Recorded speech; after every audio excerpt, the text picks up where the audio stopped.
স্বাগত জানাচ্ছি চ্যানেল 24 এর নিয়মিত আয়োজন বিভাগীয় খবরে। ভিন্ন রকম সংবাদ নিয়ে সাজানো হয় আমাদের এই আয়োজন। আজ জানাবো রাজশাহী বিভাগের জেলাগুলোর খবর, সঙ্গে থাকছি শারমিন মাহমুদ। সমাজের অবহেলিত প্রতিভাবান বিশেষ চাহিদা সম্পন্ন খেলোয়াড় খুঁজে বের করে প্রশিক্ষণ দিয়ে আসছে স্পেশাল অলিম্পিক্স পাবনা সাবচ্যাপ্টার। কোনো ধরনের সরকারি সহযোগিতা ছাড়াই এই কাজ করছেন তারা। দুবার ওয়ার্ল্ড সামার গেমসে বাংলাদেশ দলের হয়ে স্বর্ণপদক এনে দিয়েছেন এখানকার খেলোয়াড়রা। ইনডোর আউটডোর প্রশিক্ষণে গড়ে তোলা হচ্ছে খেলোয়াড়দের, চলছে ঘাম ঝরানো প্রস্তুতি। এমন চিত্র দেখা মিলবে পাবনার শহীদ অ্যাডভোকেট আমিনউদ্দিন স্টেডিয়ামের শামসুল আরেফিন জিমনেশিয়ামে। দেখতে স্বাভাবিক মনে হলেও এরা সবাই বিশেষ চাহিদা সম্পন্ন। সমাজের অবহেলিত দরিদ্র পরিবারের এসব প্রতিভাবান খেলোয়াড়দের খুঁজে বের করে প্রশিক্ষণ দিচ্ছে স্পেশাল অলিম্পিক্স পাবনা সাবচ্যাপ্টার।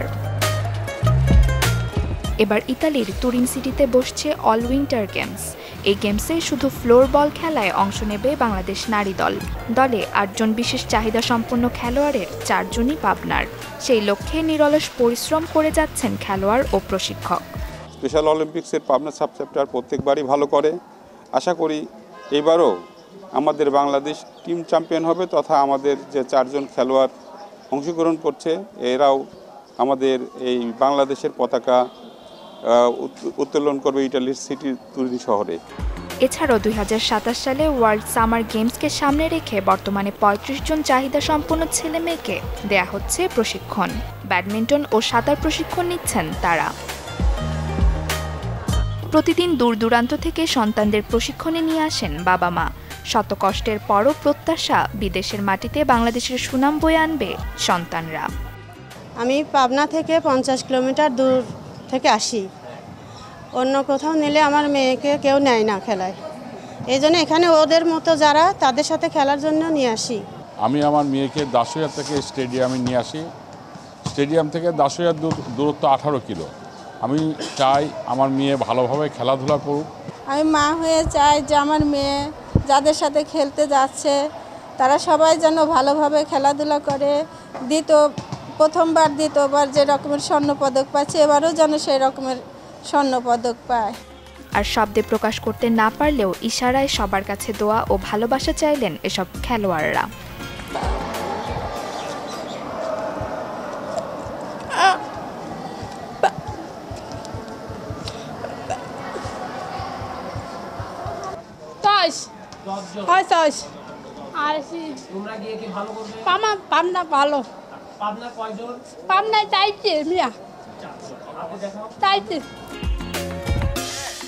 সংস্থাটির প্রশিক্ষক ও কর্মকর্তারা জানান, দেশের জন্য সম্মান বয়ে আনলেও এই খেলোয়াড়দের দিকে কোনো নজর নেই সরকারের। এই যে বাংলাদেশ থেকে দেশ বিদেশে যে খেলে অনেক স্বর্ণ রৌপ্য এরা অর্জন করে নিয়ে আসার পর বাংলাদেশের জন্য, আমাদের জন্য, ওদের জন্য একটা গর্ব। কিন্তু বাংলাদেশের সরকার এটা নিজেও দেখে না। সে যদি একটু সুনজরে এটা দেখতো বা তাদের জন্য কিছু হেল্প করতো, আমাদের জন্য, ওদের জন্য, এই সংস্থার জন্য, তাদের পরিবারের জন্য অনেকটাই উপকৃত হতো। সত্যি কথা বলতে কি, সরকারিভাবে তেমন কোনো সহযোগিতা আমরা পাই না। আমরা নিজেরা ব্যবস্থা করে দানের উপর খুব সহজ কষ্ট করে দানের উপরেই আমরা এটা পরিচালিত হয়। সরকারি ও বেসরকারি প্রতিষ্ঠানের পৃষ্ঠপোষকতা পেলে দেশের জন্য আরও ভালো কিছু অর্জন করবে পাবনার বিশেষ চাহিদা সম্পন্ন খেলোয়াড়রা। তাদের পাশে থাকার আশ্বাস জেলা ক্রীড়া কর্মকর্তার। বিগত দিনেও দেখতে পেয়েছি এই বিশেষ চাহিদা সম্পন্ন শিশুগুলো আমাদের পাবনা জেলার হয়ে বিভিন্নভাবে স্বর্ণপদক, রৌপ্য পদক নিয়ে এসছে। এদের নিয়ে আমাদের জেলা ক্রীড়া অফিসের পক্ষ থেকে আমরা সবসময় সাপোর্ট করে যাচ্ছি, ভবিষ্যতেও করে যাব। 2023 সালে জার্মানির বার্লিনে অনুষ্ঠিত ওয়ার্ল্ড সামার গেমসে বাংলাদেশ দলে অংশ নেয় পাবনার 12 জন বিশেষ চাহিদা সম্পন্ন খেলোয়াড়। সেবার 12টি স্বর্ণ ও 4টি ব্রোঞ্জ পদক লাভ করে তারা। তার আগে দুবাইয়ের আবুধাবিতে অনুষ্ঠিত ওয়ার্ল্ড সামার গেমসে পাবনা থেকে 15 জন অংশ নিয়ে 14টি স্বর্ণ, 4টি ব্রোঞ্জ ও 1টি সিলভার পদক অর্জন করে। Desk report, channel 24। চাঁপাইনবাবগঞ্জের চৌকা সীমান্তে বিজিবির সাথে হাসুয়া হাতে কৃষক বাবলু হকের ছবি ভাইরাল হয়েছে সামাজিক যোগাযোগ মাধ্যমে। তার এমন সাহসী ভূমিকার প্রশংসা করেছেন বিজিবি অধিনায়ক। এছাড়াও দেশমাতৃকা রক্ষায় প্রতিরোধ গড়ে তোলার এমন চিত্র অনুপ্রাণিত করেছে স্থানীয়দের। উত্তেজনাপূর্ণ পরিস্থিতি। বাংলাদেশ ভারত সীমান্তের জিরো লাইনের ওপারে বিএসএফ, আর এপারে ফসলি জমিতে বাংকারে অস্ত্র হাতে তীক্ষ্ণ নজরদারি বিজিবির। সরিষা খেতে বিজিবির সাথে হাসুয়া হাতে এক কৃষক, এমন একটি ছবি গত কয়েকদিন ধরে সামাজিক যোগাযোগ মাধ্যম ফেসবুকে ভাইরাল হয়েছে। আন্তর্জাতিক সীমানা আইন লঙ্ঘন করে চাঁপাইনবাবগঞ্জের চৌকা সীমান্তে অবৈধভাবে কাঁটাতারের বেড়া নির্মাণের চেষ্টা করে ভারতীয় সীমান্তরক্ষী বাহিনী বিএসএফ। এতে বাধা দেয় বিজিবি। কাজ বন্ধ হলেও এ নিয়ে উত্তেজনা তৈরি হয় শিবগঞ্জ উপজেলার বিনোদপুর ইউনিয়নের চৌকা সীমান্তে। এমন খবর পেয়ে জিরো লাইনে থাকা কালীগঞ্জ গ্রামের ছেলে কৃষক বাবলু হক হাসুয়া হাতে ছুটে যান সীমান্তে, যোগ দেন তার জমিতে অবস্থানরত বিজিবির সাথে। কাঁটাতার বেড়া বন্ধ করার জন্য আমি বিজেপির পাশে কাচ্চা হাতে করে আমি ছিলাম। আরও আমাদের বাংলাদেশের আমাদের পাছনে আরও জনগণ ছিল, হাজার হাজার জনগণ আছিল, তাদেরাও ছিল, প্রস্তুত ছিল। আমার যদি সেদিনকে জীবনও চলে যেত তবে আমার মাতৃভূমি দেশ আমরা রক্ষা করতাম। বাবলু হকের এমন সাহসী কাজে অবাক স্থানীয়রা। বলছেন বিজিবি সদস্যের পাশে থেকে প্রতিরোধ গড়ে তোলার এমন চিত্র অনুপ্রাণিত করেছে তাদেরকে। তিনি বিজিবির পাশে কাস্তে হাতে করে যে সাহসী ভূমিকা পালন করেছেন, এই জন্য তাকে আমরা ধন্যবাদ জানাই, মোবারকবাদ জানাই। এবং তার যে ছবি গণমাধ্যমে প্রচারিত হয়েছে, এটা আমাদের দেশের স্বাধীনতা সার্বভৌমত্বের জন্য এটা অহংকার একটি। তাকে আমরা বললাম যে আপনি এখানে কেন, আপনি তো যে কোনো সময় গুলি আপনার শরীরে লাগতে পারে। তিনি বললেন যে দেশের সাথে আমি এক বিন্দু পিছু হটবো না। তার জমিতে সে দাঁড়িয়ে আছে, তার ফসল নষ্ট, তার কোনো খেয়াল নাই, কিন্তু দেশকে বাঁচার জন্য সে নিজের জীবন বিলিয়ে দিতে চাচ্ছে, উৎসর্গ করতে পেরেছে, অত্যন্ত প্রশংসনীয়। এটা দেশপ্রেম। বাবলু চাচার মতন সাধারণ একজন কৃষক যে কাচ্চা হাতে বিজিবির সাথে যে ভূমিকা রেখেছে, তা আমাদের মতন তরুণ সমাজকে উৎসাহিত এবং অনুপ্রাণিত করে। বাবলু হকের এমন সাহসী ভূমিকার প্রশংসা করেন বিজিবি অধিনায়ক। সে একজন দেশপ্রেমিক নাগরিক হিসেবে চিহ্নিত হয়েছে দেশে। আমরাও তাকে রিকগনিশন হিসেবে রিকগনাইজ করি। সে একজন অত্যন্ত ভালো মানুষ এবং সবসময় আমাদের পাশে ছিল। পুরা ঘটনার পুরা 3 দিনই সে আমাদের পাশে কাজ করেছে। চৌকা সীমান্তের জিরো লাইন ঘেঁষে প্রায় 2.5 বিঘা ফসলি জমি রয়েছে বাবলু হকের। মাতৃভূমি রক্ষায় বিজিবির পাশাপাশি সাধারণ কৃষকের এমন অবস্থান দেশপ্রেমের প্রতীক হিসেবে বাবলুর ছবি সামাজিক যোগাযোগ মাধ্যমে শেয়ার দিচ্ছেন অনেকেই। Desk report, channel 24। উত্তরবঙ্গের গুরুত্বপূর্ণ বাঘাবাড়ী নৌবন্দর দ্বিতীয় শ্রেণীর বন্দর হয় পর্যাপ্ত জেটি, শেডসহ নানা সুযোগ সুবিধা থেকে বঞ্চিত। শুষ্ক মৌসুম এলেই নাব্যতার সংকটে বন্দরে ভিড়তে পারে না বড় কোনো জাহাজ, আর তাই বন্দরটিকে প্রথম শ্রেণীতে উন্নীত করার দাবি স্থানীয় ও ব্যবসায়ীদের। উত্তরবঙ্গের অন্যতম নৌবন্দর সিরাজগঞ্জের শাহজাদপুরের বাঘাবাড়ী নৌবন্দর, ঠিক এই নৌবন্দর দিয়ে কিন্তু উত্তরবঙ্গের 16 জেলায় সার, কয়লা, জ্বালানি তেল সহ অন্যান্য পণ্য কিন্তু সরবরাহ করা হয়।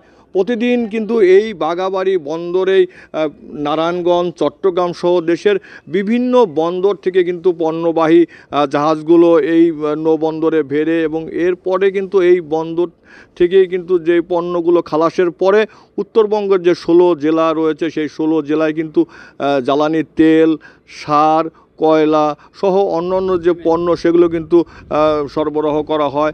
তবে দ্বিতীয় শ্রেণীর এই বন্দরটি হওয়ার কারণে কিন্তু যে বন্দরে যে অন্যান্য অবকাঠামো সহ যে অন্যান্য সুযোগ সুবিধা আসলে তেমনভাবে গড়ে ওঠেনি, এমন কথাই কিন্তু আসলে যে এখানকার যারা ইজারাদার তারা কিন্তু বলছে। ইজারাদার প্রতিনিধি, আমরা একটু তার সঙ্গে কথা বলতে চাই যে এই বাঘাবাড়ী নৌবন্দরের আসলে কি কি সমস্যা রয়েছে, আপনার এই উত্তরণে আপনাদের কি কি সমাধান আপনাদের প্রত্যাশা করেন? ধন্যবাদ আপনাকে। আসলে এই বাঘাবাড়ী নৌবন্দর 1983 সালে দ্বিতীয় শ্রেণীর বন্দর হিসাবে নৌবন্দরটি যাত্রা শুরু করে। অদ্যাবধি এই 2 নাম্বার হিসেবেই বন্দরটা আছে, কিন্তু 1 নাম্বারের জন্য আমরা বিভিন্ন সময় পর্যায়ক্রমে উদ্যোগ নিয়েছি। সরকার মহোদয়ের কাছে বিভিন্নভাবে আমরা রিপোর্ট দিয়েছি। আর্যপত 83 সালের পরে বন্দরের অবকাঠামো উন্নয়ন বলতে কোনো কিছুই হয় নাই। তার মধ্যে সর্বোচ্চ বড় সমস্যা যেটা দেখা দিচ্ছে এখন নব্যতা সংকট। এই বাঘাবাড়িতে আসতে গেলে পারে আপনার মাওয়ার পরের থেকে আন্দারমানিক ইত্যাদি শুরু করে আরিচা, নাটাকোলা, মোল্লারচর বিভিন্ন জায়গায় জাহাজগুলি ঠেকে। এই ঠেকার কারণে মনে করেন যে ওখান থেকে লাইটার্স করে এই মালামালগুলি ছোট বলগেটে করে আনতে গেলে অতিরিক্ত খরচ পড়ে যায়, যার কারণে যারা পরিবহন ঠিকাদার, যারা হয়তো এটা ট্রান্সপোর্ট ঠিকাদার, তারা এই মালগুলি বাঘাবাড়ি বন্দরে দিতে চায় না। প্রত্যেক বছর শুষ্ক মৌসুম এলে কিন্তু এই বাঘাবাড়ি নদী বন্দরের যে নৌ চ্যানেলটি সেটি কিন্তু আসলে নাব্যতা সংকট দেখা দেয়। বিভিন্ন সময় কিন্তু যারা শ্রমিক রয়েছে তারা কিন্তু দাবি করে খননের জন্য। আমাদের সাথে রয়েছে এইমাত্র আমরা কথা বলতে চাই যে বাংলাদেশ নৌযান ফেডারেশনের যিনি কেন্দ্রীয় কমিটির সহসভাপতি, তার সঙ্গে তো কথা বলতে চাই যে এই নৌবন্দরটি সচল রাখার জন্য আপনাদের কি দাবি আপনাদের রয়েছে? দাবি রয়েছে এই বন্দর সচল রাখার জন্য আপনার নদীর সংস্কার করতে হবে। এই নদীর কারণে আপনার অনেক বড় জাহাজগুলো আসতে পারতেছে না। উনি যেটি বলছেন যে আসলে এই যে নৌ বন্দরটি যদি খনন করা হয় তাহলেই কিন্তু যে প্রতি বছর যে বাঘাবাড়িতে নাব্যতা সংকট হয় সেই নাব্যতা সংকটটি আসলে কেটে যাবে এবং বড় বড় জাহাজগুলো কিন্তু এই বাঘাবাড়ি বন্দরে ভিড়তে পারবে। যে কারণে কিন্তু এই ব্যবসায়ীরা যেটি দাবি করছে যে যদি বড় জাহাজগুলো এই বন্দরে ভিড়তে পারে তাহলে কিন্তু যারা ইজারাদার রয়েছে তাদের কিন্তু আসলে বাড়তি পয়সা কিন্তু আসলে গুনতে হবে না, কারণ এই শুষ্ক মৌসুম আসলে কিন্তু তারা দূর থেকে লাইটার জাহাজ করে কিন্তু এই পণ্যগুলো খালাস করতে হয়। সব কিছু মিলে কিন্তু যে বাঘাবাড়ি যেটি নৌবন্দর রয়েছে সেই নৌবন্দরের কিন্তু প্রথম শ্রেণীতে উন্নতিকরণের পাশাপাশি তারা যেটি দাবি করছে যে এই নৌবন্দরটি যে পর্যাপ্ত পরিমাণ শেড এবং অন্যান্য যে অবকাঠামোগুলো কিন্তু তারা তৈরি দাবি করছে, কারণ পর্যাপ্ত পরিমাণে শেড না থাকার কারণে যেটি তারা বলছে যে বর্ষা মৌসুমে কিন্তু বৃষ্টিতে আসলে অনেক পণ্য কিন্তু আসলে ভিজে যায়, যে কারণে কিন্তু এই গুরুত্বপূর্ণ উত্তরবঙ্গের একমাত্র নৌবন্দর সেটি কিন্তু আসলে অনেক ব্যাহত হচ্ছে তাদের কার্যক্রম। বিআইডব্লিউডির পক্ষ থেকে কিন্তু তারা প্রতিনিয়তই কিন্তু তারা এই নদীটি খনন কার্য পরিচালনা করছে এমন কথা কিন্তু তারা বলছে। তবে তারা শ্রমিক নেতা তারা যেটি বলছে যে পরিকল্পনা অনুযায়ী কিন্তু এই বাঘাবাড়ি বন্দরের যেটি চ্যানেল রয়েছে সেই চ্যানেলটি কিন্তু আসলে খননের দাবি রয়েছে।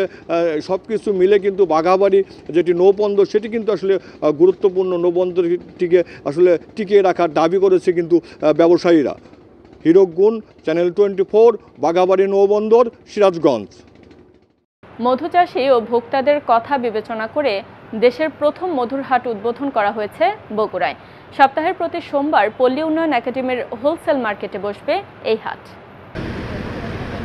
বগুড়ার শেরপুরে দেশের প্রথম মধুর হাটের উদ্বোধন করা হয়েছে।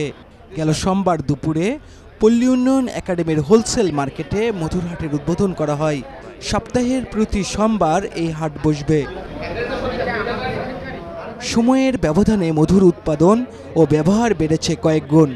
উন্নত প্রযুক্তি ও মৌচাষীর সংখ্যা বাড়ায় বছরে প্রায় 1 লাখ মেট্রিক টন মধু উৎপাদন হচ্ছে। কিন্তু মধু বিক্রির জন্য নির্দিষ্ট কোনো হাট না থাকায় অধিকাংশ সময়েই কম দামে মধু বিক্রি করতে বাধ্য হন চাষিরা। এখন এই হাটে কৃষকদের নিকট থেকে দেশের বড় বড় খাদ্য প্রক্রিয়াজাতকরণ কোম্পানিগুলো কাঁচা মধু কিনবে, পরে প্রক্রিয়াজাত করে সারা দেশের বাজারে সরবরাহ করবে তারা। এতে করে বিদেশি মধু বাজারজাতকরণ কোম্পানির উপর যেমন নির্ভরশীলতা কমবে, তেমনি মৌচাষিরাও লাভবান হবেন। কিছু অনলাইন পার্টি আছে, তারপরে আরও ব্যবসায়িক আছে, এদেরকে আমরা দিয়ে দিতাম, মনকে মন, টনকে টন ধরে দিয়ে দিতাম। আর এখন এই যে মধুর হাট হয়েছে, এই মধুর হাট হয়ে তো আমরা অনেক উপকৃত হলাম কি যে আমরা মধুগুলো নিয়ে এসে এই হাটে বিক্রি করতে পারতেছি। আমরা যখন মধু কালেকশন করি আমাদের খামার থেকে, দেখা যাচ্ছে যে মধু টাকার দরকার হয়, লোক পাইনি বেচার, অসুবিধে হয়। এখন এই হাটটা চালু হওয়াতে আমাদের কাছে মনে আনন্দ লাগতেছে যে আমরা হাটে নিয়ে আসিয়ে ধান চালের মতন হাটে নিয়ে আসতে পারবো, বেচতে পারবো। দেশীয় মধুর যে গুণগত মানসম্মত এবং এই মাটির মধু এই মাটির মানুষের জন্য উপযোগী, সেই বিষয়টি বোঝানোর ক্ষেত্রে আমাদের বিভিন্ন বিড়ম্বনায় পড়তে হয়।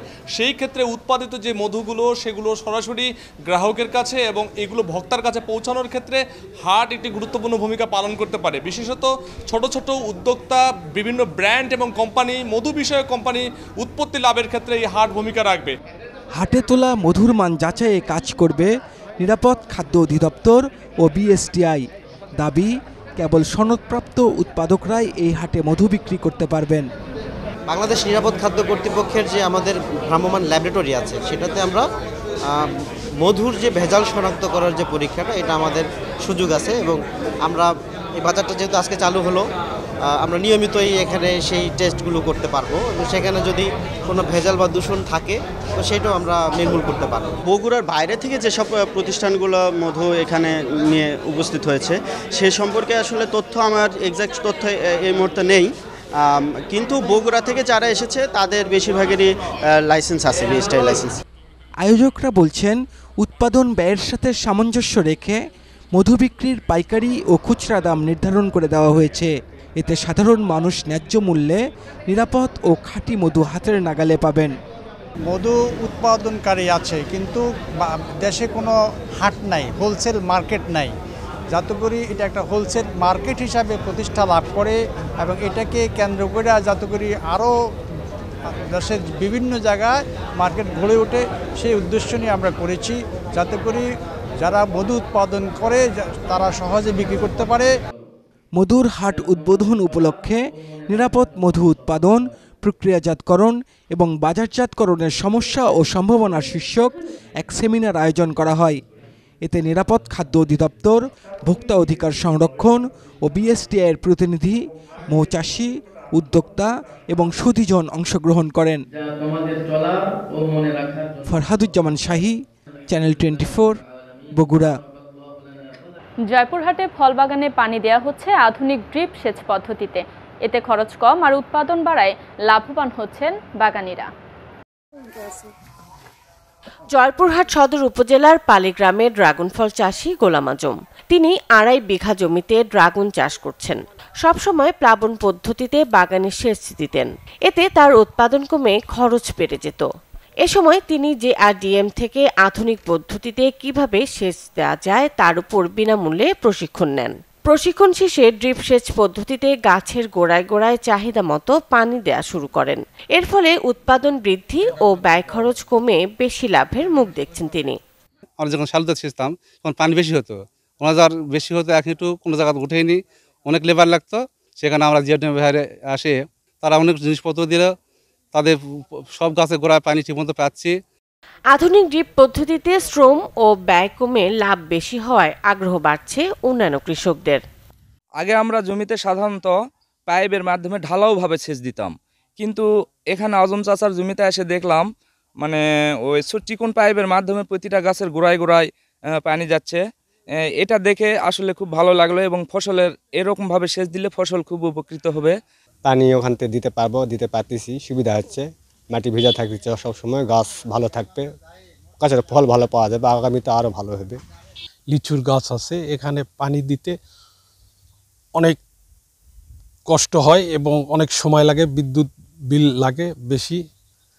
আমি যে প্রযুক্তিটা পেয়েছি এই পদ্ধতি আমাকে জিআরডিএম ডিপ সেচ প্রকল্প দিয়েছে। ড্রিপ সেচের ব্যবহার বৃদ্ধিতে জেআরডিএম কৃষকদের বিনামূল্যে প্রশিক্ষণ দিয়ে কারিগরি সহযোগিতা দিচ্ছেন বলে জানান এ কর্মকর্তা। কৃষকরা যে সনাতন পদ্ধতিতে জমিতে সেচ দেয়, বিশেষ করে ফ্লাড ইরিগেশন সিস্টেম, এই সেচ পদ্ধতিতে মাঠের উৎপাদন খরচ তাদের অনেক পরিমাণ বেড়ে যাচ্ছে। এই খরচ যে বেড়ে যাচ্ছে, এখান থেকে পরিত্রাণের জন্য জেআরডিএম কৃষকদেরকে প্রশিক্ষণের পাশাপাশি যেমন ধরেন এডাব্লিউডি, ড্রিপ ইরিগেশন সিস্টেম বা স্প্রিংকলার, এই ধরনের যে পানি সাশ্রয়ী প্রযুক্তিগুলো আছে এগুলো সম্প্রসারণের জন্য কাজ করছে। কয়েকটি গুরুত্বপূর্ণ বিবেচ্য বিষয়ে ড্রিপ সেচ ব্যবহারে সরকারি বেসরকারিভাবে কৃষকদের সব ধরনের সহযোগিতার কথা জানালেন কৃষি সম্প্রসারণ অধিদপ্তরের অতিরিক্ত উপপরিচালক। এই সিস্টেমটা দিন দিন কৃষকের মাঝে জনপ্রিয় হচ্ছে। তো এই সিস্টেম ইস্টাবলিশ এবং সম্প্রসারণের বিষয়ে কৃষি সম্প্রসারণ অধিদপ্তর থেকে আমরা যাবতীয় পরামর্শ এবং কারিগরি সহায়তা এবং প্রশিক্ষণ দিয়ে যাচ্ছি। ভবিষ্যতে এই সিস্টেমটি সম্প্রসারণের বিষয়ে কৃষি সম্প্রসারণ অধিদপ্তর থেকে যাবতীয় সহায়তা প্রদান করা হবে। ড্রিপ সেচ ব্যবস্থাপনার মাধ্যমে পিকেএসএফ এর আর্থিক সহায়তায় জেআরডিএম কৃষকদের সব ধরনের সহযোগিতা অব্যাহত রাখবে, এমনটি প্রত্যাশা সবার। Desk report, channel 24। এই ছিল আজকের বিভাগীয় খবরে। আগামীকাল নতুন স্বাদ ও ভিন্ন গল্পে আবারও হাজির হব, সাথেই থাকবেন।